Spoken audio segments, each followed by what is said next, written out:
Welcome to today's class. It's time for our English period. મિત્રો, ગત વર્ષે આપણે અંગ્રેજી વિષયમાં ઘણી બધી એક્ટિવિટીઝ કરી, ઘણી બધી પ્રવૃત્તિઓ ખૂબ સરસ કરી. હવે જે આપણે ગયા વર્ષે શીખી ગયા છીએ તે વખતનું આપણે હવે ફરી એક વખત પુનરાવર્તન કરવાનું છે અને તે માટે આપ સૌ પાસે જ્ઞાન સેતુ બ્રિજ કોર્સની પુસ્તિકા છે જ. તો મિત્રો, જો આપણે પાછલા વર્ષનું પુનરાવર્તન અત્યારે કરીશું તો જ આવતા વર્ષ માટેની એટલે કે હવે જે સત્ર ચાલુ થાય છે, જે અભ્યાસક્રમ આપણે શીખવાનું છે તે સાથે આપણે જોડાણ કરી શકીશું. મિત્રો, આપણે ઘણી વખતે એકબીજા સાથે સરખામણી કરતા હોઈએ છીએ. જેમ કે તું નાનો છે, હું મોટી છું. તું જાડો છે, હું તારા કરતાં પાતળો છું. તો આવી જે સરખામણી આપણે કરીએ છીએ તે જ સરખામણી આપણે અંગ્રેજીના આ યુનિટમાં શીખવાનું છે, જે આપણે ગત વર્ષે શીખી જ ગયા છીએ. માત્ર તે આપણે યાદ કરવાનું છે. તો let us start unit number 5, compare everything. Activity number 1. નીચે આપેલ ચિત્ર જોઈને જોડીમાં સંવાદ રૂપે વર્ણન કરો. રૂમ એ, રૂમ બી. મિત્રો, આપણે પણ જે રીતે આપણી સરખામણી કરીએ છીએ તે જ રીતે રૂમ આપેલા છે, રૂમ એ, રૂમ બી, જેમાં આપેલ વસ્તુઓની આપણે સરખામણી કરવાની છે. આપ જોઈ શકો છો, રૂમ એ મોટું છે, આપણને એની લેન્થ, એની વિડ્થ આપેલી છે. રૂમ બી નાનું છે, તેમાં શોકેસ છે, શોકેસમાં ટીવી છે, ક્લોક, ચેર, ટેબલ. તો આ દરેક વસ્તુની આપણે કમ્પેરિઝન કરવાની છે. તો એ માટે આપણે સૌથી પહેલાં સેન્ટેન્સીસ રીડ કરીશું. એ જ પિક્ચર આપણે ફરી એક વખત જોઈ શકીએ છીએ. Jyoti says room A is 15 feet long and 12 feet wide. આપણે જોઈ શકીએ છીએ room A 15 feet long, 12 feet એની વિડ્થ છે. Radha says room B is 12 feet long and 10 feet wide. So room A is bigger than room B. આપણે અહીંયા જોઈ શકીએ છીએ 12 feet long, 10 feet એની વિડ્થ છે. અંડરલાઇન કરેલો શબ્દ bigger than એટલે કે રૂમ A is bigger than room B. Bigger than એટલે તેના કરતાં મોટી છે. હવે જે વસ્તુ બિગ છે તે આગળ આવવી જોઈએ. Room A is big. Room A is bigger than room B એટલે કે રૂમ બી કરતાં રૂમ એ મોટો છે. એ જ રીતે આગળનું સેન્ટેન્સ લઈશું. Jyoti says yes but TV sets are equal in size and table in A is as big as table in B. આપ જોઈ શકો છો, આમાં ટીવી સેટ્સની વાત કરી છે જે ઇક્વલ છે, જેની સાઇઝ બંનેની સરખી છે, અને બંનેમાં જે ટેબલ્સ છે તેની વાત કરી છે. તો the table in A is as big as table in B. ઉપર હતું bigger than એટલે કે તેના કરતાં મોટું છે. અહીં છે as big as એટલે કે તેના જેટલું જ મોટું છે. જ્યારે બે વસ્તુઓ સરખી બતાવવી હોય તો એ વખતે આપણે લખીએ છીએ as big as. Radha says the wall clock in A is higher than that is in B. એટલે કે અહીં આપણે જોઈ શકીએ છીએ ક્લોક એમાં અહીં છે અને બીમાં અહીં છે. તો એમાં જે ક્લોક છે તે હાયર સ્પેસ પર છે અને બીમાં તે નીચે છે. સેન્ટેન્સ છે the wall clock in A is higher than that is in B. B કરતાં તે એમાં હાયર પોઝિશન પર છે. Showcase in A is not so big as in B એટલે કે જે શોકેસ છે એ બી કરતાં મોટું નથી. Jyoti says look at the chairs. આપણે બંનેમાં ચેર જોઈ શકીએ છીએ. તફાવત પણ આપણે જોઈ શકીએ છીએ. The chair in room A is costlier than that is in room B.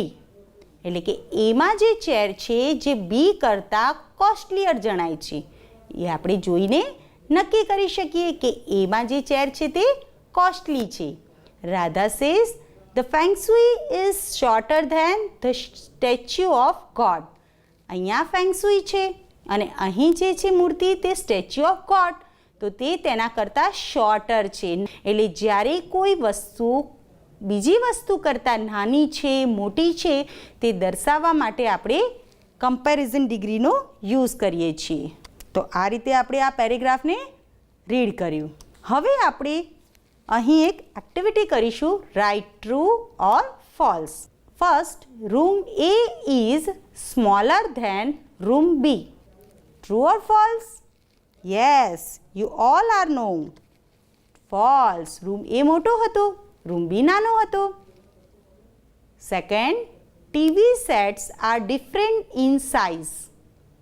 આ સેન્ટેન્સ પણ આગળ આપણે રીડ કરી ચૂક્યા છીએ કે બંનેમાં ટીવી સેટ્સ ઇક્વલ હતા, ડિફરન્ટ નહીં.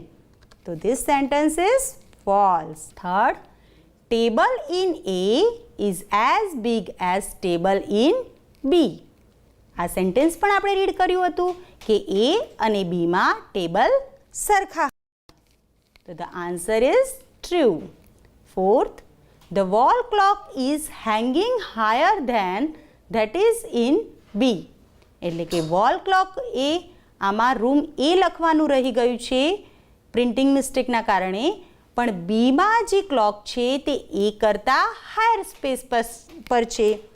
તો the sentence is true. Room Aની અંદર જે ક્લોક છે તે હાયર સ્પેસ પર છે, એટલે હાયરની આગળ રૂમ A આવે. The fifth is the feng shui is smaller than the statue of god. આપણે લાસ્ટમાં જ આ સેન્ટેન્સ વાંચ્યું.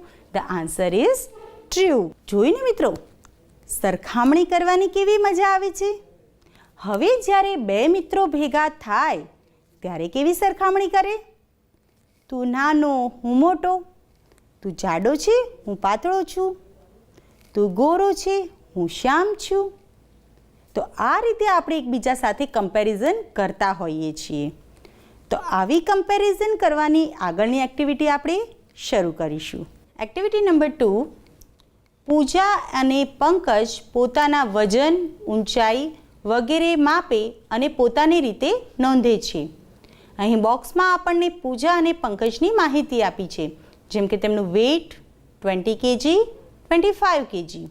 હાઇટ તેમની બંનેની સરખી છે, 110 સેન્ટીમીટર. બર્થ ડેટ પૂજાની 24th ઓક્ટોબર 2001 અને પંકજની 26th October 2001. Length of nose પૂજાનું 4 સેન્ટીમીટર અને પંકજનું 3 સેન્ટીમીટર. હવે આપણે સેન્ટેન્સીસ રીડ કરીશું. Pooja says, what is your weight? Pankaj says 25 kilogram. Pooja says, oh, fat man, you are fatter than I. Fatter than I. એટલે કે તું મારા કરતાં જાડો છે. તમે જોઈ શકો છો કે પૂજાનું 20 kg છે, પંકજનું 25 kg છે. Pankaj says, your nose, look at your nose.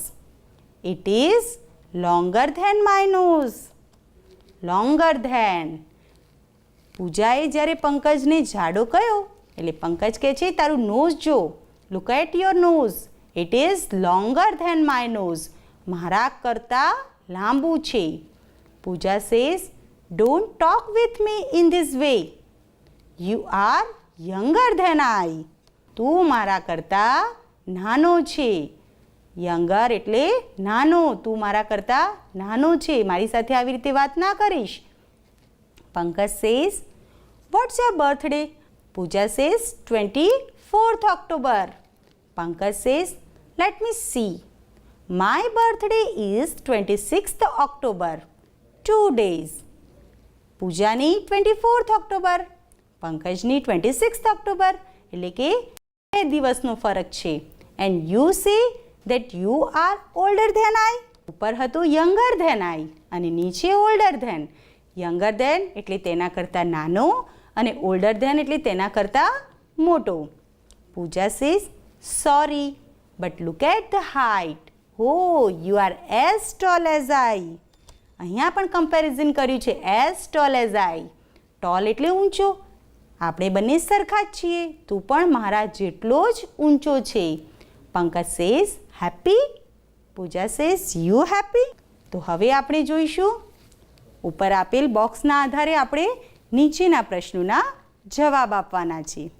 Answer the questions. First છે હુ ઇઝ ઓલ્ડર. ઓલ્ડર કોણ છે? ઓલ્ડર એટલે મોટું. હવે આપ જોઈ શકો છો 24, 26. તો કોણ મોટું થયું આ બંનેમાં?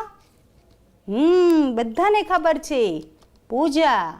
પૂજા is older. Second is who is sorter.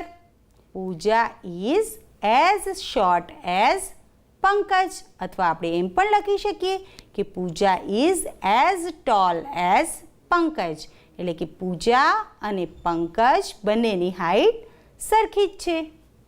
Third, is Pooja's nose longer or sorter.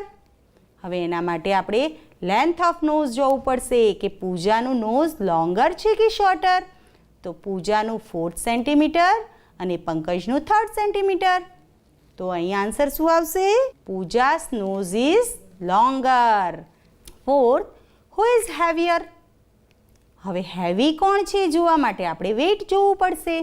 તો 20 and 25. તમે જ કહો કોણ વધારે વજનદાર છે? યસ, પંકજ. તો the answer is Pankaj is heavier. Last, Pooja is taller than Pankaj. True or false? આ તો આપણે હમણાં જ જોઈ ચૂક્યા છીએ કે બંનેની હાઇટ સરખી જ છે. તો ધ આન્સર ઇઝ ફોલ્સ. સંવાદ તથા કોષ્ટકની વિગતો પરથી ઉદાહરણ મુજબ વાક્ય બનાવો. અહીં આપણને એક એક્ઝામ્પલ આપેલું જ છે. તે એક્ઝામ્પલ વાંચ્યા પછી આપણે બીજા એક્ઝામ્પલ બનાવવાના છે. તો સૌથી પહેલાં એક્ઝામ્પલ જોઈશું. Pooja is fatter than Pankaj. એટલે કે પૂજા પંકજ કરતાં જાડી છે. હવે નીચે, Pankaj is lighter than Pooja. Fatter, lighter opposite word થયા. બંને એકબીજાના ઓપોઝિટ છે. તો આ સેન્ટેન્સ પણ એકબીજાનું ઓપોઝિટ છે. Pooja is fatter than Pankaj and Pankaj is lighter than Pooja. હવે આપણને બ્રેકેટ્સમાં અહીં શબ્દો આપ્યા છે. જેવા કે સૌથી પહેલાં શબ્દ છે લોંગર, શોર્ટર. લોંગર અને શોર્ટર એકબીજાનું ઓપોઝિટ છે. તો જેમ એક્ઝામ્પલ જોઈ આપણે ફરી એક નવું સેન્ટેન્સ બનાવીશું. તો first sentence is Pooja is longer than Pankaj. તો લોંગરનું ઓપોઝિટ છે શોર્ટર. તો હવે નેક્સ્ટ સેન્ટેન્સ બનાવીશું. પંકજ ઇઝ શોર્ટર ધેન પૂજા. તો આ જ રીતે આપણે બીજા શબ્દો લઈશું. Older, younger. આ પણ એકબીજાના ઓપોઝિટ છે. તો આની ઉપરથી આપણે સેન્ટેન્સ લઈશું. Pooja is older than Pankaj. અને એનો જ opposite word Pankaj is younger than Pooja. Pooja Pankaj કરતાં મોટી છે અને પંકજ પૂજા કરતાં નાનો છે. Third, taller and shorter. આ પણ એકબીજાના ઓપોઝિટ છે. તો એની ઉપરથી સેન્ટેન્સ આપણે બનાવીશું. Pooja is taller than Pankaj. Opposite word shorter. The last sentence is Pankaj is shorter than Pooja. તો આ દરેક વાક્ય એકબીજાનું ઓપોઝિટ વર્ડ છે. તો આ જ રીતે આપણે પણ આપણી પુસ્તકની અંદર ધ્યાનપૂર્વક લખીશું. નીચેના ચિત્રો જોઈને તેની સરખામણી, તુલના કરીને ઉદાહરણ મુજબ વાક્ય બનાવો. વાક્યો બનાવવા કૌંસમાં આપેલ શબ્દનો ઉપયોગ કરો. અહીં આપણને પિક્ચર આપ્યા છે. પિક્ચર્સની અંદર ઘણા બધા એનિમલ્સ છે. આ એલિફન્ટ છે, હોર્સ, હિપ્પો, કેમલ, રેબિટ, કાઉ, રેટ અને છેલ્લે છે જીરાફ. હવે આ બધાની આપણે સરખામણી કરવાની છે અને સરખામણી કરવા માટે આપણને શબ્દો પણ આપ્યા છે, જેમ કે bigger, smaller, heavier, lighter, faster, slower, taller, sorter, smallest, tallest. આ પણ એકબીજાના ઓપોઝિટ વર્ડ છે.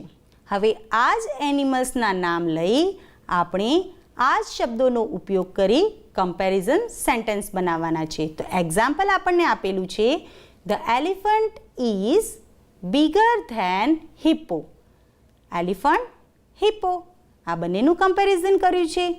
ફર્સ્ટ સેન્ટેન્સની શરૂઆત કરી છે, the giraffe is taller than horse. Horse આપણે જાતે લખ્યું છે. The giraffe is taller than, કોના કરતાં ઊંચો છે.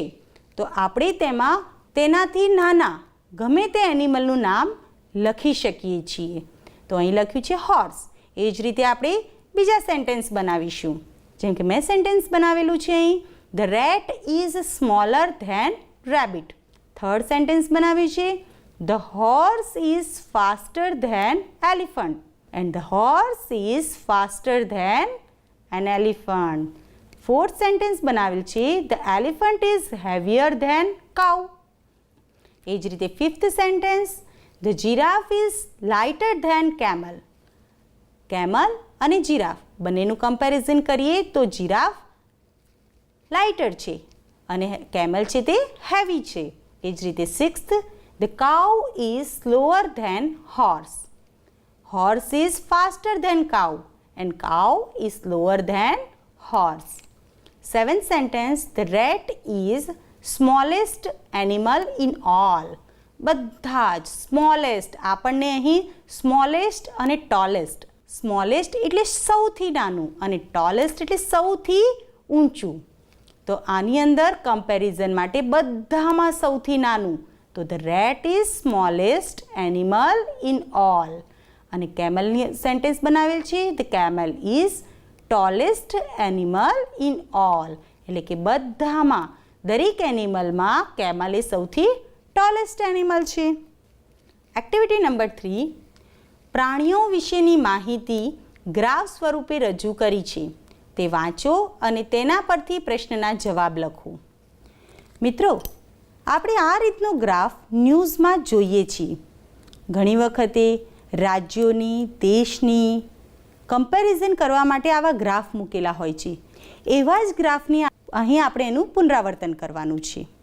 તો આપણે ગ્રાફને પહેલાં સમજીશું, પછી જ નીચેના પ્રશ્નોના જવાબ આપણે તે આપીશું. Who lives shorter life than the chimpanzee.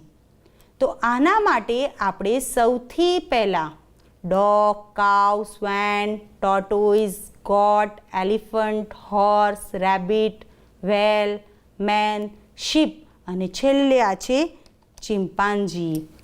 ચિમ્પાન્ઝીનો આપણે ગ્રાફ જોઈ શકીએ છીએ. અને અહીં પ્રશ્ન છે શોર્ટર લાઈફ, એટલે કે તેના કરતાં ટૂંકી. ચિમ્પાન્ઝી કરતાં ટૂંકી હોય તો આપણે આના કરતાં આ શીપ, રેબિટ, ગોટ, કાઉ, ડોગ ગમે તે લઈ શકીએ છીએ. એટલે કે ચિમ્પાન્ઝી કરતાં ઓછી લાઈફ હોય, જેનું જીવનકાળ ઓછું હોય, તે ગમે તે એનિમલનું નામ આમાં લખી શકીએ છીએ. તો આન્સર લખીશું, the rabbit lives shorter life than the chimpanzee. Second છે, who lives longer than the goat. આમાં ગોટ ક્યાં છે? અહીં. તો who lives longer than the goat. Goat કરતાં લાંબુ આયુષ્ય. તો આના કરતાં જેનું પણ લાંબુ આયુષ્ય હોય તે ગમે તે એનિમલનું નામ આપણે અહીં લખી શકીએ છીએ. જેમ કે the whale lives longer than the goat. The વેલની જગ્યાએ આપણે સ્વાન, ટોર્ટોઇઝ, એલિફન્ટ, હોર્સ ગમે તે લખી શકીએ છીએ. સરખામણી કર્યા પછી આપણે પ્રશ્નને સમજી અને તેનો જવાબ આપવાનો છે. Whose life is shorter than the horse life span. આમાં હોર્સ ક્યાં છે? હોર્સની લાઈફ સ્પેન કરતાં શોર્ટર એટલે કે આના કરતાં ઓછું. તો આપણે આમાં ડોગ, કાવ, ગોટ, રેબિટ ગમે તે લખી શકીએ છીએ. The cow's lifespan is shorter than the horse lifespan. Fourth, whose lifespan is longer than the sheep's? Sheep કરતાં વધારે લોંગર લાઈફ કોની છે? તો શીપ કરતાં તો ઘણા બધા છે. આમાંથી ગમે તે એનિમલનું નામ આપણે લખી શકીએ. તો the answer is the goat's lifespan is longer than the sheep's. Fifth, whose lifespan is shorter than the rabbit's? Rabbit કરતાં શોર્ટર. તો the answer is the sheep's lifespan is shorter than the rabbit's. તો main ક્યાં છે? માણસ કરતાં વધારે લાંબુ આયુષ્ય કોનું છે? તો સ્વાન એન્ડ ટોર્ટોઇસ. બેમાંથી ગમે તે એક લખી શકીએ. તો the swan lives longer than man. 7. Who lives longest among all? અહીં આવે છે longest એટલે કે સૌથી લાંબો. longer than એટલે તેના કરતાં લાંબો. પરંતુ અહીં છે longest among all. બધામાં સૌથી longest લાઈફ સ્પેન કોની છે? તો આપણે જોઈ શકીએ છીએ tortoise. તો the answer is the tortoise lives longer among all. Activity number 4. નીચેનું ચિત્ર જુઓ. ચિત્રમાંના ઓબ્જેક્ટ્સ આપેલ કોષ્ટકમાંથી શોધો તથા આપેલ જગ્યામાં તે લખો. તો મિત્રો સૌથી પહેલાં આ ચિત્રને આપણે ખૂબ જ ધ્યાનથી જોવાનું છે. આમાં શું દેખાય છે આપણને? માઉન્ટેન્સ છે, ટ્રી છે, એક હાઉસ છે, હાઉસથી રોડ નીકળે છે, એક રિવર પણ છે, રિવરમાં બોટ્સ પણ છે અને અહીં બોયઝ પણ છે. તો આ પિક્ચર જોયા પછી આ કોઠાની અંદર કેટલાક આલ્ફાબેટ્સ આપ્યા છે. તો હવે આ આલ્ફાબેટ્સને આપણે વાંચી અને અહીં આપેલા શબ્દોના સ્પેલિંગ શોધવાના છે. સૌથી પહેલો સ્પેલિંગ છે માઉન્ટેન. પછી બીજું આપ શું જોઈ શકો છો? આમાં શબ્દ શોધતી વખતે આપ સ્ટ્રેટ લઈ શકો છો, સ્ટેન્ડિંગ લાઇન, સ્લીપિંગ લાઇનમાં લઈ શકો છો, સ્લેન્ટિંગ લાઇન પણ, લેફ્ટ સ્લેન્ટિંગ લાઇન પણ લઈ શકો છો અને રાઇટ સ્લેન્ટિંગ લાઇનમાં પણ આપણે જોઈ શકીએ છીએ. Second word is tree. આ ટ્રી આપણે જોઈ શકીએ છીએ લેફ્ટ સ્લેન્ટિંગ લાઇનમાં આપેલું છે. The third one is river, straight line. અહીં ખૂબ જ સુંદર મોટી નદી આપણે જોઈ શકીએ છીએ. તો રિવર. અહીં આપણે પિક્ચરમાં બોય પણ જોઈ શકીએ છીએ. તો સ્ટ્રેટ લાઇનમાં છે બોય. બોટ. આપણે અહીં બે બોટ જોઈ શકીએ છીએ, 1 and 2. તો અહીં એક બોટ પણ છે જે સ્લેન્ટિંગ લાઇનમાં છે. નીચે આપેલું છે હાઉસ, સ્લીપિંગ લાઇનમાં હાઉસ. અહીં એક સુંદર ઘર આપ્યું છે જે આપણે નીચેથી શોધી શકીએ છીએ સ્પેલિંગ. રોડ, રાઇટ સ્લેન્ટિંગ લાઇનમાં આપણે જોઈ શકીએ છીએ ROAD, રોડ. તો આટલા સ્પેલિંગ તો મેં શોધ્યા. હવે આપે પણ આ જ રીતે કોષ્ટકમાંથી સ્પેલિંગ જાતે શોધવાના છે. તો જુઓ મિત્રો, સ્પેલિંગ શોધ્યા પછી આપણે તે પેન્સિલ વડે લાઇન અથવા રાઉન્ડ કરવાનું છે અને સામે આપણને એક જગ્યા આપી છે ત્યાં એ સ્પેલિંગ આપણે લખવાના છે. તો સૌથી પહેલાં આપણે શોધ્યું હતું માઉન્ટેન. પછી કયું સ્પેલિંગ શોધ્યું હતું આપણે? River, tree, road, boy, boat અને છેલ્લે શોધ્યું હતું હાઉસ. તો આ રીતે આપે પણ આપની પુસ્તિકાની અંદર સુંદર અક્ષરે આ સ્પેલિંગ લખવાના છે. હવે તમે શોધેલ શબ્દોનો ઉપયોગ કરી ચિત્ર વિશે 5 વાક્યો લખો. એક્ઝામ્પલ આપેલું છે, there are 2 mountains in this picture. તો જેમ કે પહેલું સેન્ટેન્સ આપણે બનાવ્યું, there are 2 boys in the picture. એ જ રીતે સેકન્ડ સેન્ટેન્સ બનાવીશું, there is a house in the picture. There is a small and a big road in the picture. પિક્ચરમાં 2 રોડ જાય છે, એક સ્મોલ છે, એક બિગ છે. There are 2 boats in the picture. પિક્ચરમાં 2 બોટ છે. અને છેલ્લે એક સેન્ટેન્સ બનાવ્યું, there is a river in the picture. તો આ રીતે આપણે સુંદર અક્ષરે આ સેન્ટેન્સીસ લખીશું. Solve the riddles. એમાં આપણને સૌથી પહેલાં બ્રેકેટ્સમાં ઓપ્શન આપ્યા છે, a parrot, cheetah, a mongoose, chair અને ઝેબ્રા. હવે ફર્સ્ટ છે, it is smaller than a rabbit and bigger than a rat. આમાં પણ કમ્પેરિઝન કરી છે. It is the enemy of the snake. આ એક ક્લુ આપ્યું આપણને કે તે સ્નેકનું એનિમી છે. What is it? બધાને ખબર છે કે સાપનો દુશ્મન કોણ છે? Mongoose. Second is, it is bigger than a sparrow and smaller than a crow. It's colour is green. What is it? Clue આપણને મળી ચૂક્યું છે કે it's colour is green. Yes, it is a parrot. The third is, it runs faster than the horse and the deer. It is a wild animal. It has very sharp claws and teeth. What is it? It is cheetah. Fourth is, it looks like a horse. It has stripes on its body. What is it? Yes, zebra. Fifth, I have legs, but I can't walk. I have arms, but I can't write. Who I am? તો મિત્રો, આજે આપણે કમ્પેરિઝનની ઘણી બધી activities કરી. તો મિત્રો, આપ સૌ ઘરે રહી આપના વાલી સાથે બેસી અને સુંદર અક્ષરે આ જ્ઞાન સેતુની પુસ્તિકામાં લખજો અને અભ્યાસ કરતા રહેજો. નેક્સ્ટ એપિસોડમાં ફરી મળીશું.